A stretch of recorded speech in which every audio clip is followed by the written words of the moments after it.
Sorry about the slight delay there for everybody, but you got to know us all in a raw form, I guess. So here we are, challenging times, and I have as small business owners, we all are finding our own challenges right now, and I had the idea that it would be good to be able to bring together some amazing people and experts that I have the great fortune to have in my network. And that's what I'm feeling very grateful for right now, is having such a great network of speakers and entrepreneurs and small business owners that have had some amazing experiences throughout the last 20, 30 years or more. And this is the idea of this is to bring these great brains together to share what we can to support. Now, we first up, we don't have all the answers. We're just happy to share right now what we're experiencing, how we're handling it, how we've handled things like this in the past, and hopefully this is going to provide some useful information for you. So let me just introduce who we've got on the call today. First of all, we've got Mark LeBlanc. Now, Mark is a small business development coach extraordinaire, and I speak from experience here. Mark has been coaching me for a while, and he has so much, a wealth of experience in how we can manage our businesses and navigate the challenges we've got going on right now. He has a method and a methodology that really works. So I really wanted Mark to be on this call to share what he has. He's clocked up over 20,000 one-on-one business coaching hours. And as I said, I'm lucky enough to have had some of those, but that's quite extraordinary, Mark. His systems have helped literally hundreds of small business owners, and he really does have a system that works.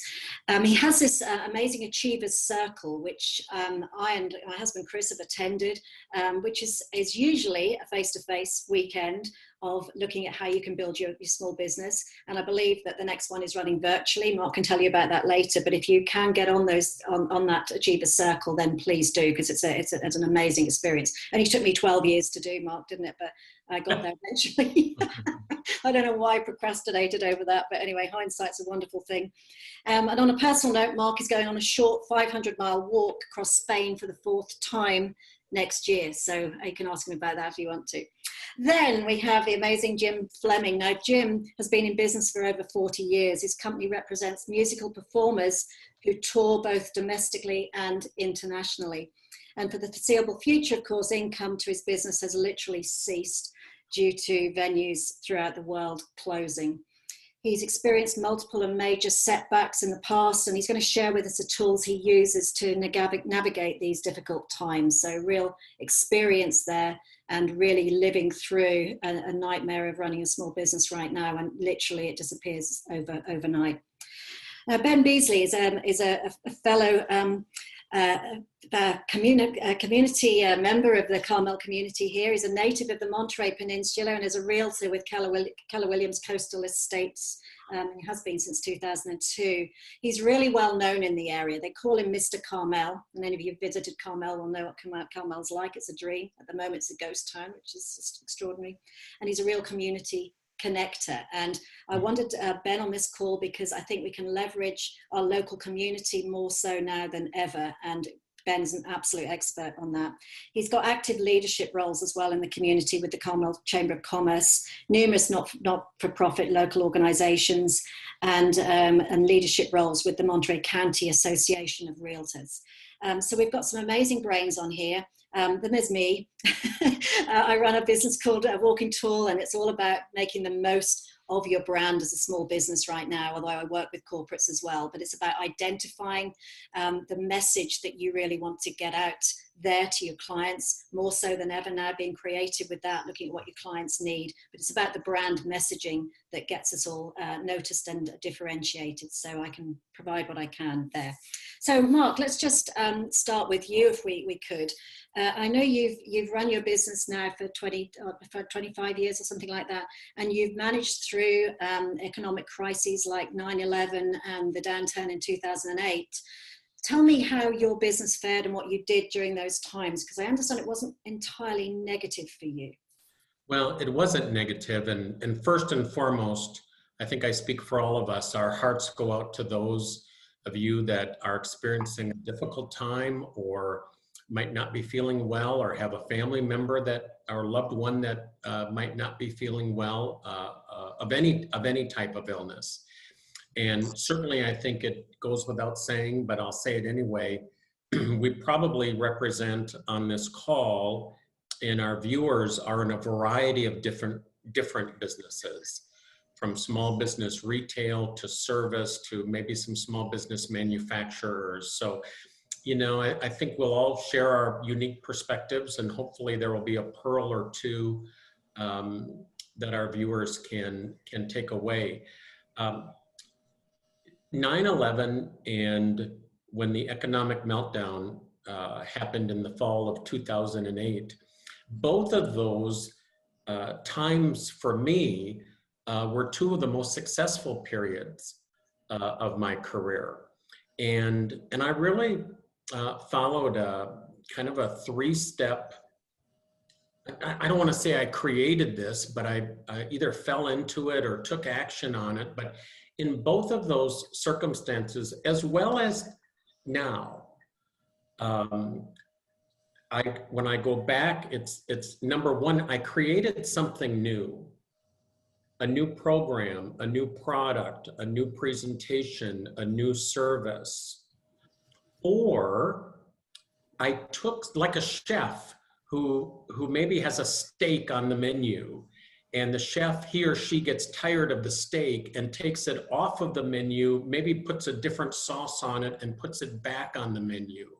But you take something in your menu of offerings, or you create something new, and what happens is it infuses you with a new energy, a new enthusiasm about something that you have to take to the marketplace. And number two, it gives you a reason to go look for and market to new prospects. And the best time to meet a new prospect is when you are excited about something. And number three, it gave me a reason to go back to my database of both past clients and current clients. And again, with a new degree of enthusiasm. So this idea of creating something new, or taking something from your menu and refreshing it, and then going out and meeting and making new contacts, and then going to your current database or CRM and identifying a number of prospects that it may be a fit for. And I know in both the 6 or so months around 9/11 and the 6 or so months following the economic meltdown were really, quite frankly, a boon for me in both periods. But as I look back, if I had just tried to go to the marketplace, sort of leaning into the market with my old or current menu, and if my mindset was a little bit down in the dumps, or if I was scared, and by the way, I am scared. I wake up in the middle of the night and wonder what's going to happen, and I worry about my family and loved ones like everyone else does. But you know, in the morning I start all over again, and I'm out there planting seeds every day and having conversations. And my ground game is very strong. And it's been consistent for some time. So for example, today, well, during this time and today, I mean, I make 5 business development calls every day. And my goal is to have 5 conversations a week with prospects for something. I call it my storm starter strategy, where I'm planting 5 seeds a day, and my coffee talk strategy, where I'm having 5 one-on-one conversations, of course now on Zoom, where I'm simply having a 30 to 40 minute conversation, non-selling zone. And I underscore that the essence of that strategy is neutrality. It's about being helpful, about being generous, about being present, to what's going on in that prospect's world, and just to be helpful. And what I find is the more generous I am, the luckier I get. It's funny that, isn't it? So what you're saying there is similar to what I'm saying to my clients right now is be creative with what you've got, and what is it you can give your clients right now that they need most from you that might not have been the same as it was a month ago. And I'm finding myself diving deeper into the skill set that I've got and providing stuff I didn't really even realize that I could use to help people. And, you know, one of those, I've just come off a 3-hour virtual training session with a corporate client this morning. And one of them says, you know, I've got this presentation to do, it's 3 hours that I normally do in a classroom, and I've got to do it virtually. And I've got no idea where to start. And it's something that I can help with. So, you know, I'd probably provide that free of charge. It's not as we can't sell easily at the moment, but we can build the relationships with looking a bit more creatively about the skills we've got and how we can best serve people right now. So, and I think what you're saying as well is consistency. Don't just keep positive, keep things going and moving, and don't get despondent. And I think your storm starter strategy is incredible.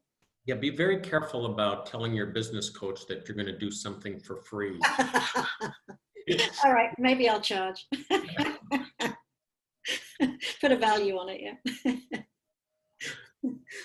Yeah, that's true. Okay, thanks, Mark. We'll come back to that. So, Jim, let's go to you next. And you're in a business right now, and obviously myself and Mark, similar to this as speakers who usually do a lot of live events, and we've just seen these topple off the cliff one by one, and events being cancelled. Some are being done virtually, of course, for us.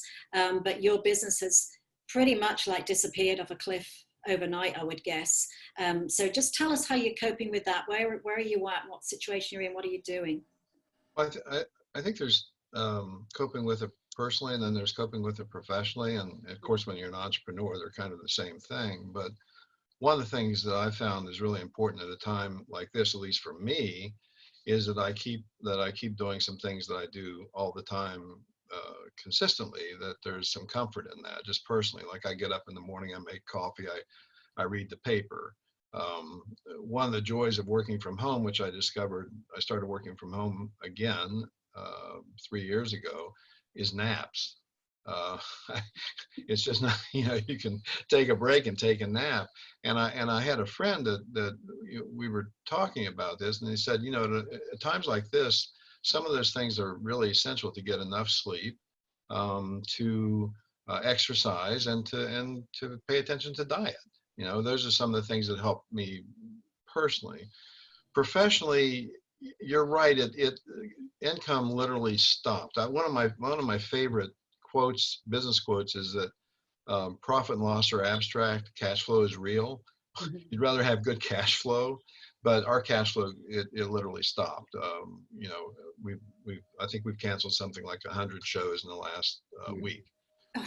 However, that will eventually pick up again. And one of the things about planning for the future is making sure that you're as secure as you can be in the present. So what I've always done is tried to be prepared for something. I never thought anything like this would happen, but I've been prepared in terms that we had some cash reserves. We did things right away. I never hesitated, because I went through 2008. I went through the breakup of a business. I've lost artists who have literally died. I've had tours cancel on very short notice that were, you know, $500,000 tours, means that our commission was gone. And so I act pretty quickly. I cut my salary in half. One of my employees is going on unemployment, and I've cut costs. We've cut costs not literally in half, but close to in half. So that gives us the ability to get through the next few months on the cash that we have, as opposed to borrowing money. But one of the first calls I made too was to our banker. We have a really good relationship with our bank, because I haven't had to have a line of credit in years, but I thought, well, I should have one as a backup. And then of course we'll look into any government programs once this, I don't know if it's been passed yet, but I know at 1 o'clock in the morning they were closed. So I am an optimist by nature, but again, I've never seen anything like this. I kind of think there'll be everything that was before, and there'll be everything that was after when we look back on this. So what I'm trying to do is just maintain as much optimism as possible. And it's kind of similar to what Mark's saying about making those 5 calls a day. I am not right now, presently, I'm not getting a lot of response from potential clients. And my clients are 2. My clients are the artists that tour, and then my clients are the people that actually hire them. And we put people on tour throughout, North America mostly, but around the world.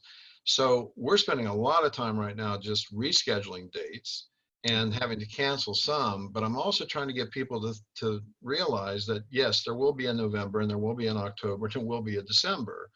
And despite how discouraging that can be, you still have to go at it. But that's because that's one of the reasons, after it's been 41 years now, that I'm still here as well. I'm an incredibly determined person.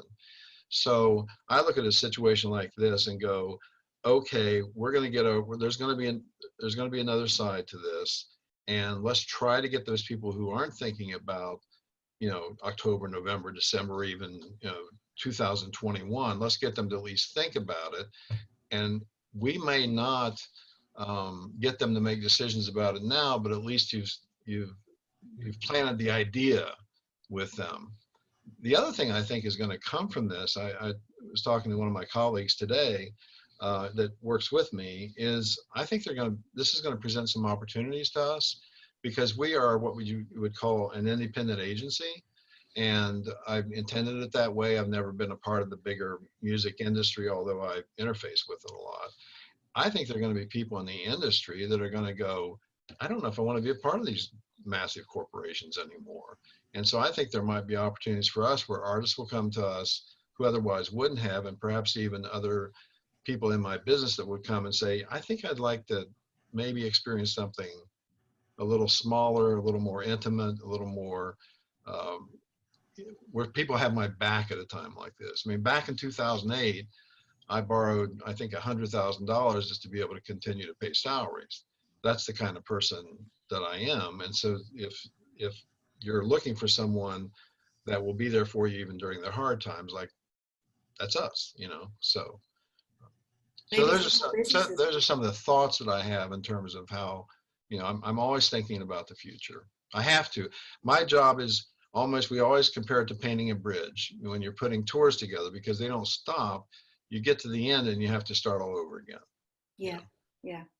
So really it's, there are a lot of opportunities with this for all of us, of course, and like paving the way ready for whenever we come out of this. So what you're saying is, as an optimist, and I think probably we all are running our own businesses, we have to be. It's never easy, whatever situation we're in the world, it's never easy. It's always a bit of a roller coaster. But right now, being able to really spot the opportunities for something we can do that's a real benefit right now, that puts us in a great position when we come out of this. And that sounds like you've spotted a few there. Great, thanks, Jim. Let's go to you, Ben. One of the things when I moved here to the US and the Carmel area 5.5 years ago with my husband and son, Chris and Max, I'd never really been a part of a community before. Our business is very much about the global organizations and supporting those on an international basis. But since joining this amazing community, I've just found it's been incredibly supportive. And I think there's areas that we can leverage there that maybe we haven't done in the past. And Ben's an absolute expert in, he's a community connector. People call him Mr. Carmel. You're a realtor, but you're so much more than that, Ben. And can you share with us right now how the community might be able to support us, as well as us support the community, and what you're doing right now with your business and where you're at? Yeah, first of all, thank you. And it's okay if I take notes from you, Jim and Mark, and you can charge me if you want. So as a realtor, I'm with the world's largest real estate company, but I'm an independent contractor. I'm a small business. I'm my own small business, really. And what's really interesting is we're open for business, and you can buy a house, you can sell a house, but I can't meet you face to face. I can't go in your house. I can't send a photographer in there. You have to send me the photos of your house. Can't send a stager in there. A buyer can't go in your house. This is from where we are in California right now, but I can sell it. So I'm still in business, and that's great. But really it's our industry is kind of like many industries, we can't do anything.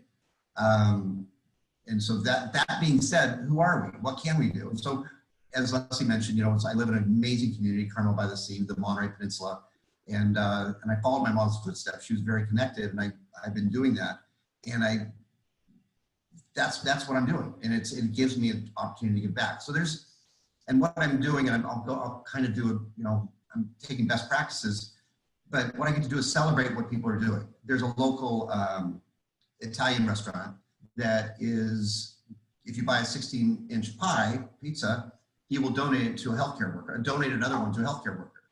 Well, yes, I'm going to go buy a pizza because I know that's good, but now I'm going to publicize on Facebook or whatever. I'm going to share that information because I think it's a great thing to do, but also it's good for his business.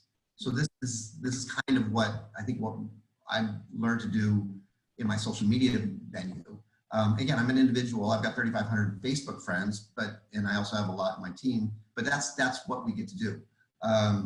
Along the social media side, since we do have a little bit more time, since that's now my community, I can't go and talk to people. All my life, and Lesley knows this, I love events. I love speaking at a microphone. I love being, you know, face to face with people, and all my lifelines are shut. They're cut away. So I've got social media. So I've learned a long time ago that to comment as much as you possibly can when somebody posts something that you like and agree with. Share it whenever you possibly can, because now you're basically helping them with whatever their cause is, whatever their what's important to them. And now you're in their immediate community and you become an influencer for them. It's kind of, that's what I do fairly well, I believe.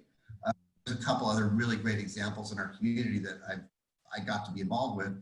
And the reason I'm saying this is not it's about me, but your community has these. So, you know, whatever it be, you know, wherever you live in the world, you probably have things that are going like this. You just have to go look for them and get involved if this is something you choose to do. And right now is a great opportunity. By the way, I said it before we started the call, this is an amazing time right now. We have a common foe around the world. And what's happening is we're all getting together, and I'm seeing just great stories come out. And like Jim, I'm a very positive person. That's what I get to gravitate towards. And I think it's fantastic. I'm watching what restaurants are doing. I'm watching what people are doing. And I'm watching kind of these social communities work together to make it better for everybody. And I'm worried what happens in 3 or 4 weeks when desperate times happen. But right now, I'm celebrating it. So a couple of great examples. Our chamber has a business roundtable. So this morning, last week, we had a virtual meeting, and we realized that the Monterey County was not part of the small business, the SBA disaster relief arena. So our business roundtable said, okay, who are the people that we need to contact, our legislators? We sent that to our social media. Well, today, Monterey County is now part of an SBA disaster relief fund. And our chamber director, Jenny, credits the business roundtable for making that happen. City Council started a program because we're a small community. It's a mile square. We have about 4,000 residents, but it's an older community. And as any communities are, we're not as connected as we used to be. People kind of go to their little homes and kind of huddle up.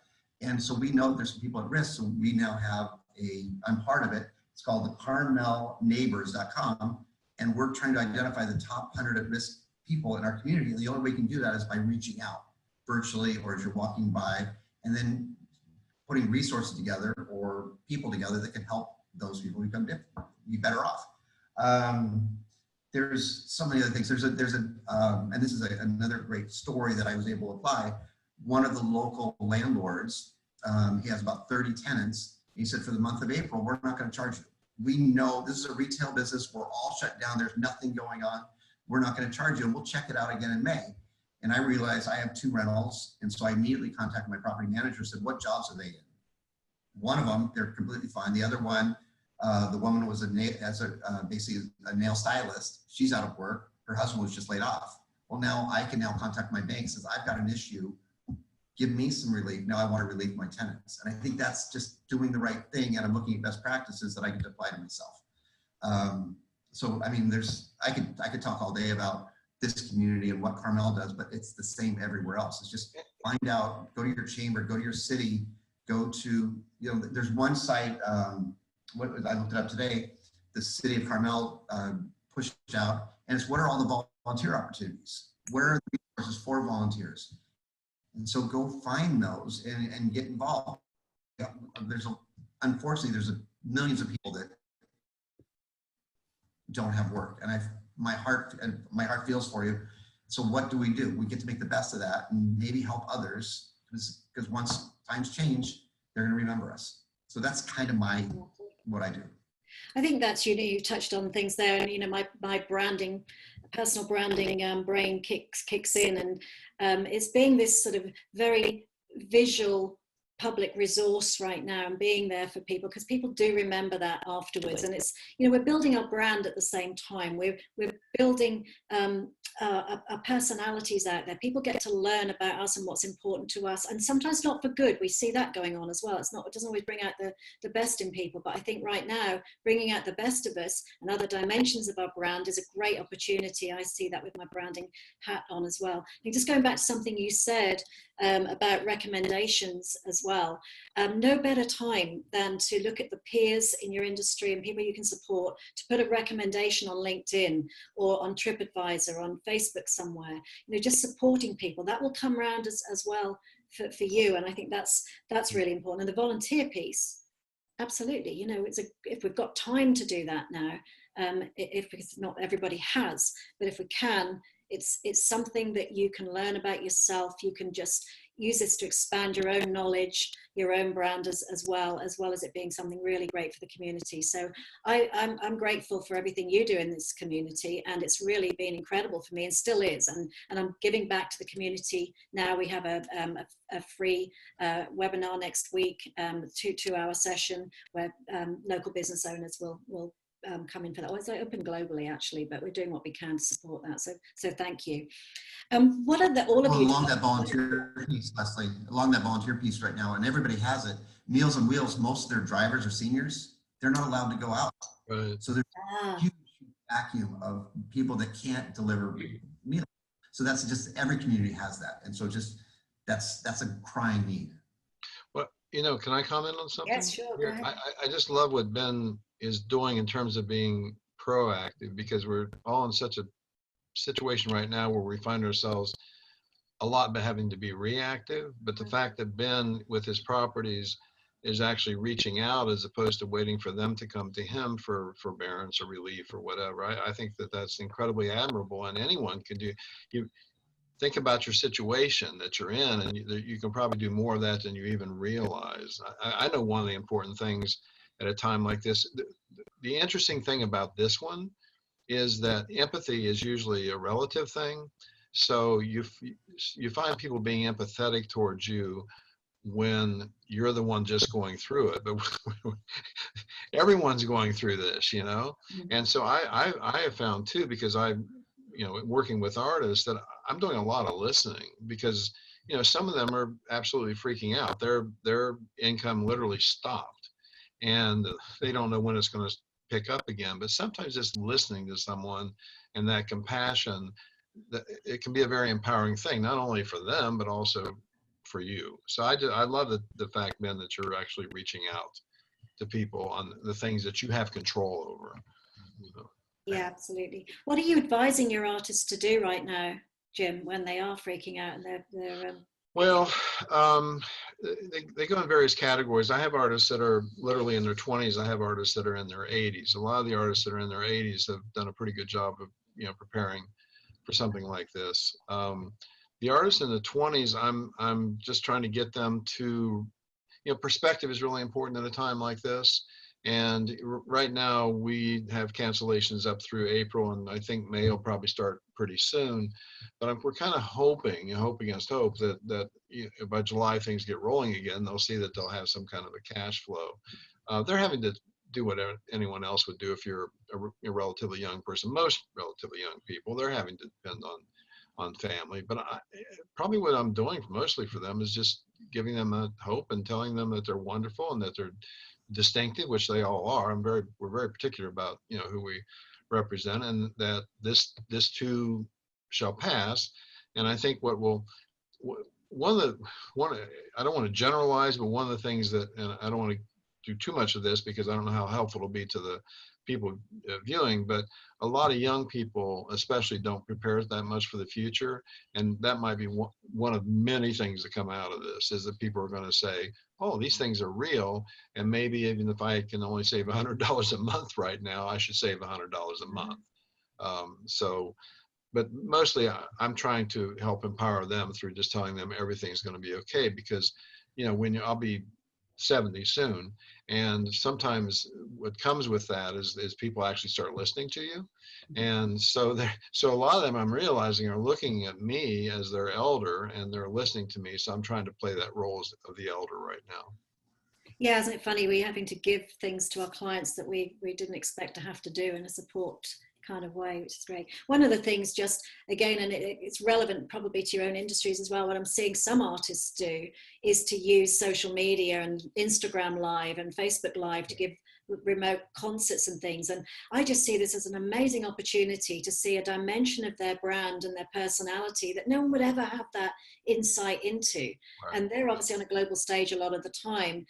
We can also learn from that potentially. Yeah, in terms of being proactive, to answer your question too, we're Laura, one of my associates, we're putting together hopefully the weekend of April 3 and 4 a concert which will feature all of our artists and giving people an opportunity. Like, it's almost like a GoFundMe thing. Mm-hmm. So there'll at least be an opportunity for them to realize some revenue. Yeah. So that's a proactive thing that we're doing. Yeah, and coming out the other end, we all know those people that just that little bit better. So we can all be doing that. Mark, what are you advising your clients to do right now, right in the here and now? I mean, obviously your work is longer term strategies as well, and reaching our ultimate goals and our optimistic sales numbers and things. But what are you advising people to do right now? I think the key is to stay in gear. You know, if you need to give yourself a little bit of space and a little bit of grace to just wallow for a bit, great. That may be one of the best things for your mental and emotional health. But I think then we've got to get right back into gear, even if you're at a turtle's pace, that you need to be in gear with business development. Now, from your perspective on the branding side, there's never been a better time to re-examine your brand. And I love your term about a new dimension of your brand. Along with Jim, I think his comment about listening is incredibly important. We don't always know what's going on behind the curtain. Mm-hmm.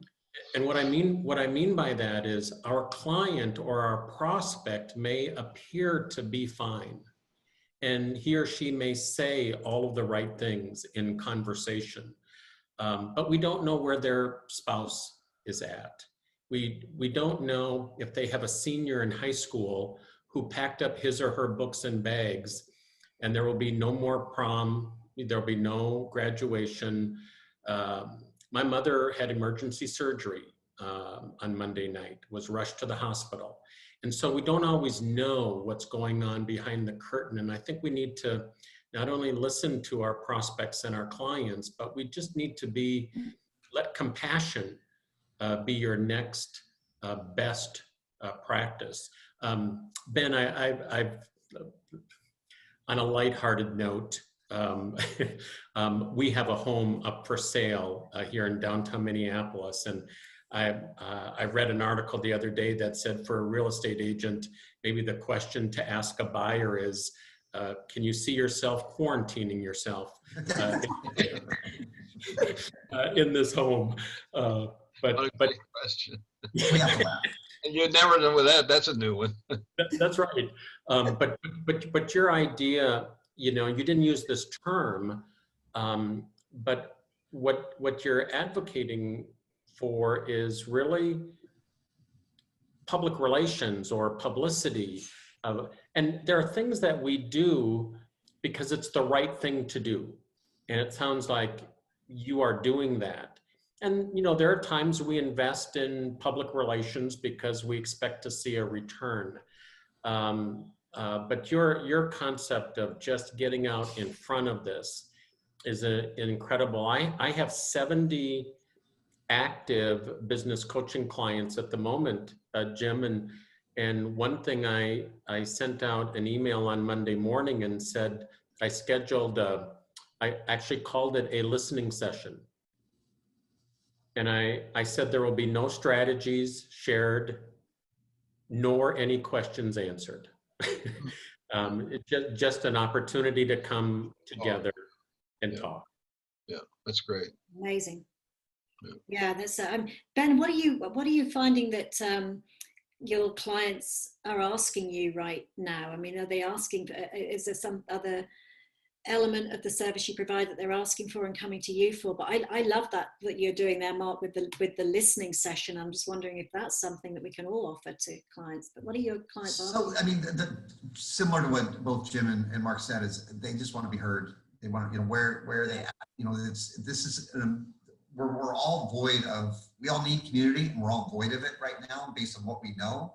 So the Zoom, not to give a commercial break, but they're basically creating communities, and people are learning. Okay, this is my brother's a teacher to high school boys, and this is their new thing, and he's got to have super empathy because he wants to make sure that these kids are okay, and it's not just here, but it's tell me, are you getting, as Jim said, are you getting up? What are you doing first in the morning? Are you getting in a routine? Because these kids are, they've got this newfound freedom, but and not having to go to school, but they still have to do what's right. And so it's just listening. It's being involved as much as you possibly can. And then being there. It's because the good news is there's a time, this is not forever. It's being there now so that we can be really of service with what our profession is, down the road. I don't know how we did it, but we put a house, listed it last Thursday, and Friday, we put something in escrow without doing all the right things. So you can, if you want to buy a house without going into it, call me. We'll make it happen. Yes. Yeah. But it's incredibly difficult, and it's not normal. And so, but we know that this is a finite time. And so we just have to, and as I think Mark said and Jim said, you just reach out. Just, we don't do that, then we're doing our sphere, our clients a disfavor. Ben, I have to say that if the real estate thing doesn't work out for you, you have an amazing career as a motivational speaker. Yeah, that's true. Yeah. One thing I would think that people might want to think about is that, this idea that when we come out on the other end, things are going to be different. I think one of the things that are going to be different is a lot of people are put in a situation right now where they're having to work from home, and that's having some benefits on the other end. If you look at some of these maps of pollution around the world, that it's dissipated greatly, and that's because people aren't driving as many cars. Now that has ramifications for things like restaurants and all that. But if you are finding yourself working at home and you're finding that you're enjoying that and you're just as productive or even more productive because you've got a few more hours you can work that you're not commuting, it's probably a good time to even think about that. And how is it that you're going to approach that with whoever your employer is when we all come out of this thing? Think ahead about being able to approach your boss, let's say, if you're not privately employed like we are, but with, okay, hey, this is really working. Can we continue to pursue this idea? So along those lines, I'll give you a professional real estate tip. I wouldn't invest in commercial buildings right now for that reason. In what, sorry, I own one. Thanks, Ben. But wouldn't it be nice if we come out of this and, that has a real positive effect on global warming because there isn't the pollution because people aren't traveling so much? Yeah, I don't think we weren't still tackling that. And who would have ever thought it would be a virus that would take it? No, seriously, who would ever think it would take a virus for us to finally, because a lot of this has to do evidently with global warming and the burning of rainforest and everything, and some of these critters being pushed into areas that they otherwise wouldn't be. So yeah, there's a great article in Politico recently, and by several authors, I think 30 or 40, that they were very brief, 2 paragraphs about some of the things having to do with environment, having to do with work, that will probably happen on the other end of this. So. Yeah, absolutely. It would be nice to think that there are some massive positive changes. We don't know what those are going to be. I mean, people will go back to their old ways to a degree, but I think it's going to be such a shift that we'll see some positivity as well. I'm going to change Oh, my cool. building to Zumba classes only or something. Yeah. From my business. I was looking into like fitness classes that I could Yeah. do from home as well. You know, all these things that you kind of mean to do and you don't get there. And I think going back to your very first point, Jim, is looking after our own health and well-being as well, because the stress on all of us that we may not even realize is there could be affecting us negatively. So I think we need to be mindful of that and keeping our own health at the utmost in all of this, so we're ready when we come through. So we said we'd run for about 45 minutes. I just wanted to see if there was any questions coming through. We've got quite a lot of people around the world. We've got Holland and we've got UK and Canada and yeah, various people joining us. If there's any questions, just put them in the chat box. This will be recorded as well, obviously on the Facebook pages. What are your final thoughts from each of you on this that we haven't covered? Are there vital things here that we want to share that haven't been covered? Because I think you provided some amazing thoughts and insights and dimensions that other people could perhaps think about right now with their business, and actually given a real positive slant on things as well, which we all need right now. But what else have we got? Final words from each of you. I was actually with Mark in La Jolla recently, and I had a young Uber driver, and we had a conversation, and at the end he was in his late 20s, and he turned around and he said, "You seem to be a pretty wise person." I went, and he said, "Do you have any advice, life advice?" And I said, well, there are a couple of things I'd say to younger people. One is the idea of saving money for the future, and I think people should, if they want to work out and have that be a lifetime pattern. But I said, basically it's the golden rule still applies. Do unto others as you would have them do unto you. And that would be my advice, whether it has to do with personal interactions or business interactions. So yeah, thank you. Great advice. After 2008, I actually moved in with my folks. I was 40 years old, and I said at the time, we're all going to be fine. We just have to redefine what fine looks like, which I want somebody to quote and say Ben Beesley said that. But this is what's going on. Life as we know it will probably not be the same, but be in gratitude. A piece of advice: host a Zoom call. Connect with people that you haven't connected with, and host a Zoom call. It's the coolest thing. I do it with my siblings. We do a virtual happy hour. We're in 3 different states, and we do it once a week. How we doing? And I got my nieces and nephews on there too, and we look forward to it so much. Thank you, Lesley. I think it's a great way to wrap up our time together. I'm an optimist by nature, but I'm also, I think, grounded in reality. I think it's going to get a little worse before it gets better.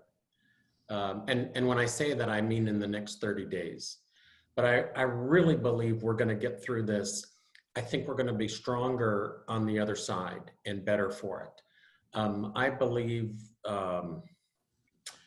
I believe many of us, this is going to reconnect us to what really matters in our life and in our work.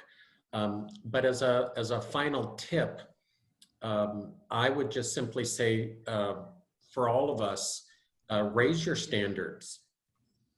Raise the standards of what you expect of yourself, and quite frankly, what you demand of yourself. Our clients, our prospects look to us to be the leader, even if we don't necessarily see ourselves as a leader. And a great thing that you can do, especially for those who are at home, on YouTube, you can search for a 1-hour documentary titled Voices from the Tomb. And it's about the tomb of the unknown soldier in Arlington. And it's about what the soldiers who who, the guardsmen who guard the tomb 24/7, 365, what they go through when they're off shift to prepare for their shifts, for 3 soldiers who are entombed that they don't know. It is the most amazing documentary, about an hour long. It's free, but will help us. It helped me really raise my standards and what I expect from myself. And in this topsy-turvy time, we have to get grounded in what matters. And to Jim's point, that morning routine, our mornings are different today. If you're feeling a little off kilter, your morning routine might be off kilter. And so re-establishing or redefining how you set your day up can make a huge difference in whether that day is productive or you let it slip away. Absolutely, great advice. And on your advice, Chris and I did watch The Voice from the Tomb a couple of weeks ago, and it is extraordinary. And you're right, it's reminded me now in the situation we're in that it's very worthwhile watching. And the last point from me would be, and it really came from, and I'd like to think that this is always part of me, but we lost my mum last year, almost a year ago, and really what came through when we looked at what mum gave to this world was kindness. My mother was always kind to everybody, and that's really something that I've taken from this. I think now is the time to be kind, and I've seen so many people not be kind on social media posts and things, and what's the point? Let's just be kind to each other and get through this together. Everybody's in the same position. So I think that would be my last words as well. I'm just going to share on the screen here just our contact details if anybody wants to get in touch. Hopefully you can see those there if you want to do a screenshot of that. There's email addresses there, websites, if anyone wants to get in touch with any of us there. I'm sure we're very happy to help. And that will be on the recording as well. So it just remains for me to say thank you so much to every single one of you there. Thank you for all your amazing advice. And I knew I'd chosen the right people when I put this together, and I certainly did. You've just imparted some real wisdom today and different dimensions of things that we can think about. So thanks so much. And I'll look forward to talking to you all individually soon. And thank you for everybody who's signed in today. And we really hope that we've been of service and support in some way. Take care, look after your families, keep safe, and be well. Thanks, everybody.